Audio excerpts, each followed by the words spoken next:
உலக புகழ்பெற்ற நாகூர் தர்காவில் உள்ள சையது முகமது ஹலிஃபா சாஹிப்பின் ஈழ திருமண விழா தர்காவில் இன்று நடைபெற்றது. நிகழ்வில் அரசியல் பிரமுகர்கள், திரைப்பிரபலங்கள் பலர் பங்கேற்றனர்.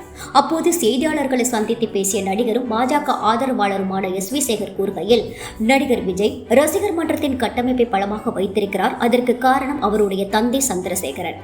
அந்த கட்டமைப்பை அரசியல் கட்டமைப்பாக மாற்றுவார் என்று நம்புகிறேன். அண்ணாமலை ஒரு போலீஸ், திருடர்களோடு பழகி பொய் சொல்ல கற்றுக்கொண்டார். தேர்தல் என்பது கூட்டணி பலம். அரசியல் அனுபவமே இல்லாத கத்துக்குட்டி தான் அண்ணாமலை. மக்களை மட்டுமல்லாமல் டெல்லியில் உள்ள பாஜக மேல்மட்ட தலைவர்களையும் அண்ணாமலை ஏமாற்றி வருகிறார். 100க்கு 150 மார்க் வாங்குவேன் என்று கூறு படிக்காத வாய் சவடால் விடும் மாணவன் 2 மார்க் வாங்குவான். அதுபோல் அண்ணாமலை பேசி வருகிறார். மே மாதம் தெரிந்துவிடும். ஒரு நாளைக்கு 1.5 கிலோமீட்டர் நடக்கும் அண்ணாமலை மேற்கொண்ட பாத யாத்திரை அவருக்கு சுகரை குறைக்க மட்டுமே உதவுமே தவிர தேர்தலில் எந்த பலனையும் அளிக்காது. கூட்டமாக இருக்கும் இடத்திற்கு சென்று போட்டோ எடுத்துக்கொண்டால் ஓட்டாக மாறாது. கூட்டம் என்றுமே ஓட்டாக மாறவே மாறாது. 1,00,000 பேர் கூட்டத்தை திரட்டி பிரச்சாரம் செய்த காமராஜர் தோற்று போனார். 3வது முறையாகவும் 300 சீட்டுகளுக்கு மேல் வெற்றி பெற்று நரேந்திர மோடி பிரதமராக அமர்வார். கடந்த தேர்தலில் கூட்டணி இருந்த போதே திமுகவை எதிர்த்து வெற்றியை கைப்பற்ற முடியவில்லை. தற்போது பலவீனமாக இருக்கும் அதிமுக இருந்தாலும் அதனை சரி செய்யும் முயற்சியில் எடப்பாடி பழனிசாமி ஈடுபட்டு வருகிறார். அண்ணாமலை வந்த முதலே அதிமுக கூட்டணியிலிருந்து முறிவு ஏற்பட உள்நோக்கத்தோடு முடிவு செய்தார். கொங்கு மாவட்டங்களில் எடப்பாடி பழனிசாமியை விட தன்னை பெரிய ஆளாக காட்டிக்கொள்ள வேண்டும் என்பதே அண்ணாமலை எண்ணம். அவர் எண்ணத்தில் மண் விழும். அதற்காகத்தான் என் மனம் என்று பெயர் வைத்துள்ளார். நாடாளுமன்ற தேர்தலில் தமிழ்நாட்டின் நிலைதான் வேறு. இந்தியா முழுவதும் ராமர் கோவிலில் விவகாரம் பாஜகவிற்கு கை கொடுக்கும். தன்னைத்தானே பிரபலப்படுத்தும் முயற்சியில் அண்ணாமலை இருக்கிறார். மோடியின் சாதனையை அடித்தட்டு மக்களிடம் கொண்டு செல்வதில்லை. ஒரு கட்சி தேர்தலில் வெற்றி பெற பூத் கமிட்டி முக்கியம். 70,000 பூத் கமிட்டி இருக்க வேண்டிய நிலையில் 10,000 பூத் கமிட்டி கூட இல்லாத ஒரு பலகீனமான நிலையில் தமிழக பாஜகவை அண்ணாமலை வைத்திருக்கிறார் என்று கூறினார். நடிகர் விஜய் புதிய கட்சி துவங்கி இருக்கிறார். அதற்கு என்னுடைய மனமார்ந்த வாழ்த்துக்கள்.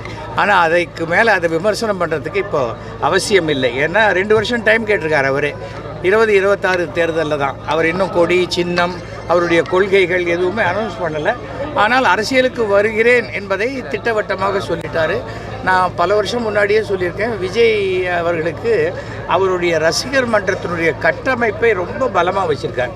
அதற்கு முக்கிய காரணம் அவருடைய தந்தை S.A. சந்திரசேகரன். அவர் ஆரம்பித்து வச்சு அதை ரொம்ப சிறப்பாக பண்ணியிருக்காரு. இப்போ அந்த கட்டமைப்பை அப்படியே அரசியல் கட்டமைப்பாக அவர் மாற்றணும். அதை பண்ணுவார்கிற நம்பிக்கை எனக்கு இருக்குது. தவறு ஒருத்தர் வராருங்கும் போதே அவர் எதிர்க்கிறதுங்கிறது அது நமக்கு ஒரு பயம் இருக்கிற மாதிரியோ இல்லை நம்ம ரொம்ப பலகீனமாக இருக்கிற மாதிரியோ தான் இருக்கும். அதனால் மீண்டும் விஜய்க்கு என்னுடைய வாழ்த்துக்களை நான் தெரிவித்துக் கொள்கிறேன். அண்ணாமலை 1000 சொல்லுவாருங்க. அவர் போலீஸு, அரசியலுக்கு புதுசு. டெய்லி திருடங்களுடைய பழகி திருடங்கள்லாம் பொய் சொல்கிறத இவரும் கற்றுக்கிட்டார். அவ்வளோதான். அதாவது தேர்தல் என்பது கூட்டணி பலம்தான். அதை தாண்டி தனியாக ஒரு கட்சி நிற்குது. அந்த கட்சி ஒரு 4%, 5% இருக்கிற கட்சி, இல்லை 10% இருக்கிற கட்சியே அப்படியே ஜெயிக்கணும்னு சொன்னால் அனுதாப அலை வீசுகிற மாதிரியான சம்பவம் ஏதாவது நடந்தால் தான் உண்டு.